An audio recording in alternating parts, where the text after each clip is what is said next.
옛날 한 선비가 나이 30에 비로소 아들을 하나 얻었다.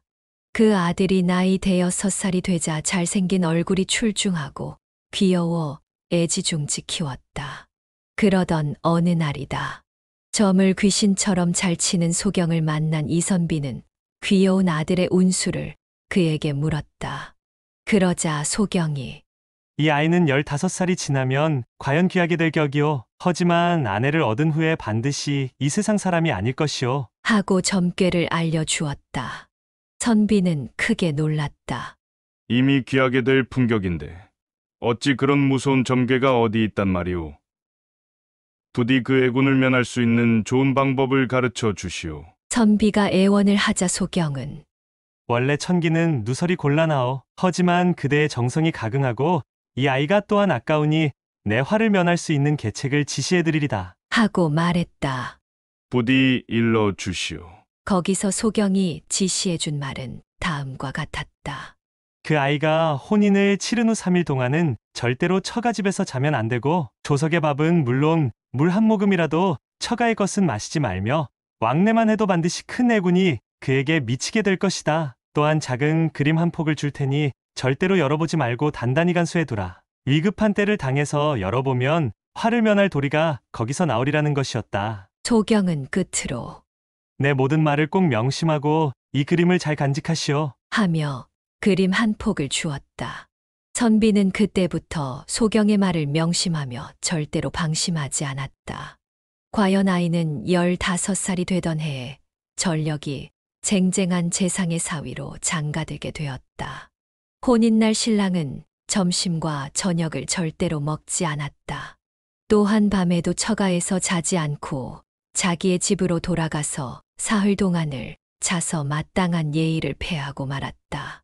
가끔씩 처가에 잠깐 들릴 뿐 사흘 동안은 그 집에서 물 한 모금도 마시지 않았던 것이다. 이에 처가집의 부모가 크게 노하여 의심함은 물론 그 일가 친척도 놀라지 않는 사람이 없었다. 이윽고 혼인을 치른 지 열흘이 지난 다음이었다. 돌연 신부가 방 안에서 누군가에 의해 방 안에 큰 사고가 발생했다. 온 집안이 모두 통곡을 하며 신랑을 의심하기 시작했다. 신랑이 혼인날부터 먹지도 자지도 않더니 이는 반드시 어떤 곡절이 있을 것이며 이번의 변괴도 그 원인이 틀림없이 그 신랑에게 있다고 판단한 것이다. 만일 신랑이 스스로 와서 이를 저지르지 않았다면 사람을 보내 청부를 한 것이라 생각했다. 그리하여 처가에서는 신랑을 관가에 고발하게 되었다. 재상은 사위를 고발하는 한편 특별히 추판에게 일러 엄히 다스리도록 명했다. 드디어 형조가 신랑을 붙들어다 처가에서 숙식하지 않은 이유부터 문초하기 시작했다. 그리고 또한 신부가 누군가에 의해 저 세상으로 간 것도 반드시 내가 한 짓이며 나 땅에 그 벌을 받아야 할 터이니 어서 자백하라. 하고 호령을 했다. 그러자 신랑은 사실을 있는 그대로 고했다.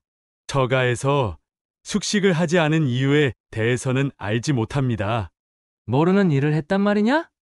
저는 다만 친교에 따랐을 뿐입니다.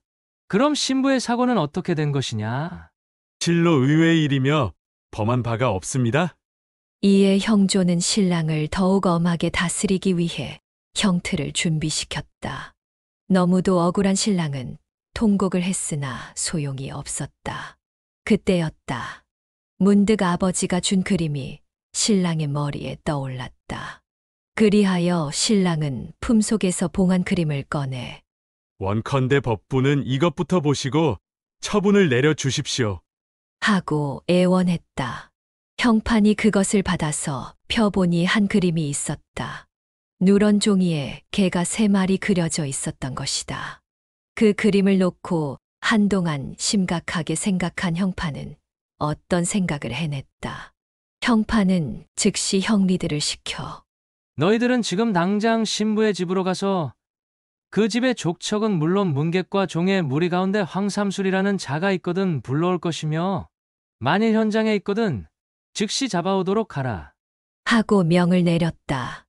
형리들이 이내 달려가 보니 과연 그 집에 황삼술이라는 자가 있어 곧 잡아왔다. 형조는 황삼술을 꿇어앉힌 다음 엄하게 문초했다. 내 죄는 내가 알 터이니 숨길 수 없을 것이다. 내 이미 모든 일을 알고 있으니 추호도 거짓없이 아를 것이며 신랑으로 하여금 횡액토록만 하지 않으면 견디기 어려운 악형은 내리지 않을 것이다. 황삼술은 그만 땅바닥에 머리를 조아렸다. 소인의 죽을 죄를 그토록 밝게 물으시니 어찌 소인이 속일 수 있겠습니까? 어서 사실대로 말하라. 소인은 일찍이 그 댁의 소저와 사랑을 하고 잠자리까지 한 일이 있사옵니다. 그리하여 황삼술이 자백한 내용은 다음과 같았다. 신부와 황삼술은 혼인을 한 다음 신랑을 황천길로 보내버리고 둘이 몰래 도망쳐 100년을 해로하기로 굳게 약속을 하였다. 그러나 혼인을 치른 후부터 신랑이 신부의 집에서 자는 일이 없으며 음식조차 전혀 입에 대지 않으니 신랑을 황천길로 보낼 기회를 전혀 찾지 못했다. 그럴 때 신부가 그에게 지나간 일은 후회막급이니 너무 물미한 일이오.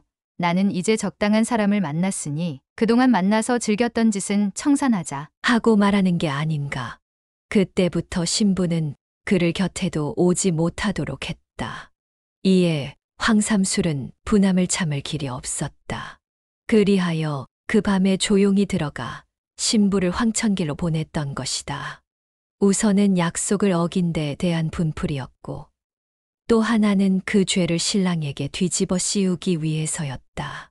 황삼술은 끝으로 이제 천신이 죄를 주어 악한 일이 드러났으니 어찌 다른 말씀을 드리겠습니까? 하고 말을 끝냈다. 추파는 크게 노하여 그 자를 당장 엄하게 다스린 다음 묶어두었던 신랑은 풀어주었다. 헌데 그 그림의 숨은 뜻은 대개 다음과 같다. 누런 종이는 황시성을 뜻했으며 술자는 곧 구자와 뜻이 같다. 그러니 자연히 범인은 황삼술이 되는 것이다. 과연 신기한 점괘가 아닐 수 없었던 것이다. 끝까지 시청해주셔서 감사합니다. 다음 차에 더 재미있는 이야기가 준비되어 있습니다. 구독과 좋아요로 힘을 실어주세요.